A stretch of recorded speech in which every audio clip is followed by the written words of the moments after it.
নমস্কার, আমার চ্যানেলে স্বাগত। আজকে আমি একটা টপিক নিয়ে এসেছি, সেটা হচ্ছে পটাশিয়াম নিয়ে আমরা ডায়ালিসিস পেশেন্টরা বেশি ভাবি, বা যারা কিডনি পেশেন্ট তারা আমরা জানি যে পটাশিয়ামটা শরীরের জন্য ভীষণ খারাপ। তো পটাশিয়াম যাতে কম হয় তার জন্য আমরা কি করি, লিচিং করে সমস্ত খাবারগুলোকে খেতে বলা হয়। কিন্তু পটাশিয়ামের সাথে সাথে একটা থেকে ফসফরাসটা প্রচণ্ড ক্ষতি করে ডায়ালিসিস পেশেন্টের জন্য। মোটামুটি শরীরে ফসফরাস যেটা আছে সেটাকে আমরা হিডেন ফসফরাসও বলতে পারি। যেমন মনে করুন প্লান্ট থেকে, মানে এই যে শাক সবজি যেগুলো ভেজিটেবল খাচ্ছি তাতে 20 to 30% ফসফরাস পাই আমরা, 20 to 30%।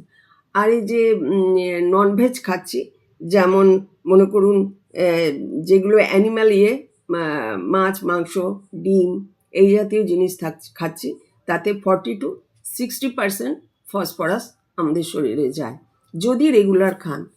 আর সবচেয়ে বেশি ফসফরাস কিসে যায় জানেন? বিস্কুট, তারপরে হচ্ছে যে প্রসেস ফুডগুলো খায় তাতে 100% ফসফরাস আমাদের শরীরে যায়।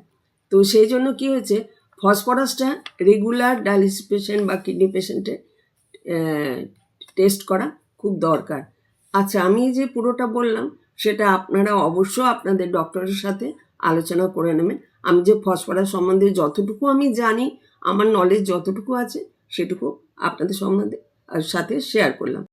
এই যে প্রসেস ফুডের যে কথাটা বললাম, যেমন বিস্কুট, কুকিজ বা প্যাকিং যে প্রসেস ফুডটা, সেটা আপনারা একদম না খেলেই ভালো। ওটাতে 100% ফসফরাস থাকে।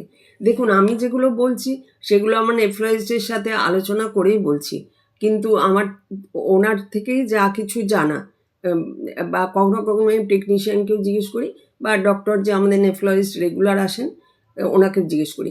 আপনারা অবশ্যই আপনার নেফ্রোলজিস্টের সাথে কনসাল্ট করে খাওয়া দাওয়াটা করবেন, কেননা খাবারটা কিন্তু খুব ইম্পর্টেন্ট জিনিস কিডনি পেশেন্ট বা ডায়ালিসিস পেশেন্টের জন্য। না খেয়ে তো থাকা যাবে না, সব কিছুই খেতে হবে। তো খাবার আগে আপনি একটু জিজ্ঞেস করে নেবেন। আমরা সাধারণ মানুষ, আমাদের রেগুলার ডায়েটিশিয়ানের পরামর্শে চলার ক্ষমতা থাকে না, তো আপনারা নেফ্রোলজিস্টকে জিজ্ঞেস করেও খেতে পারেন। আজ এই পর্যন্ত রাখলাম। আমার ভিডিও কেমন লাগলো অবশ্যই জানাবেন।